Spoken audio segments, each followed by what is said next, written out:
Lord Vishnu then recited the glories of the 3rd chapter of the Bhagavad-gita by narrating the story of Jada. Jada was a Brahmana who had wasted his wealth in gambling, drinking, hunting, and visiting prostitutes. Once, after going on a business trip, he earned a lot of money and then decided to return home. On his way, Jada stopped for a night in a deserted place. Robbers there plundered his wealth and murdered him, and because of his sinful life, Jada attained the body of a ghost. Jada's son, in spite of his father, was religious and learned in the Vedic scriptures. When the father remained absent for a long time, the son decided to search for him. Wherever the son went, he inquired about his father. One day, the son met a man who told him what had happened.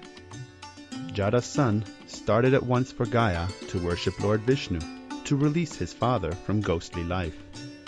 One evening, on the way to Gaya, the son happened to perform his daily worship of Lord Krishna under the same tree where his father had been killed.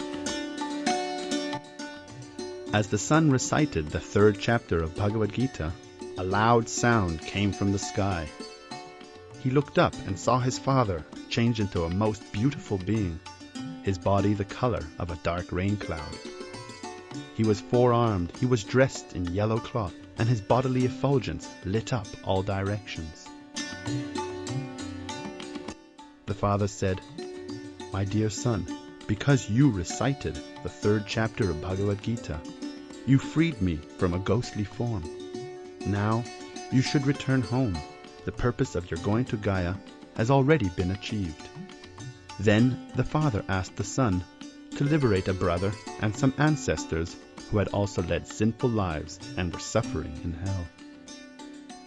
The son said he would recite the 3rd chapter of Bhagavad-gita until the time all the souls trapped in hell were freed.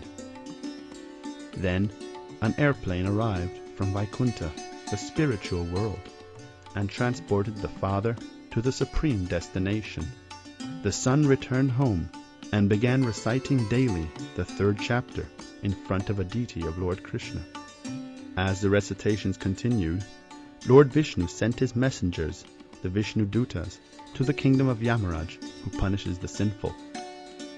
The Vishnu Dutas told Yamaraj that Lord Vishnu wished him well and had ordered him to free the conditioned souls suffering in hell. Yamaraj at once had all the souls released. Then Yamaraj went to Svetadvip, the island in the ocean of milk, to see Lord Vishnu. Yamaraj found the Lord lying on his serpent bed Anantashesha, while Lakshmi Devi massaged his feet. His spiritual body had the effulgence of many suns, and demigods and sages surrounded him and sang his praises. With folded hands, Yamaraj offered obeisances and prayers to Lord Vishnu.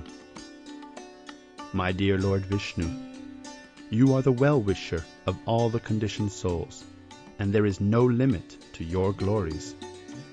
From you the Vedas have come. You are time and the cause of time. You are the cause and the maintainer of the 3 worlds, and you will destroy all things. You are the Supersoul, directing everyone's activities. You are the Guru of the universe and the goal of devotees.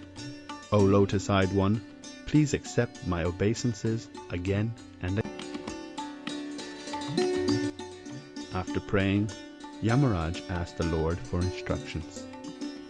In a voice as deep as thunder and sweet as nectar, Lord Vishnu replied, "My dear Yamaraj, I need not instruct you on your duty. Kindly return to your abode, and in the future, continue your duty with my full blessings."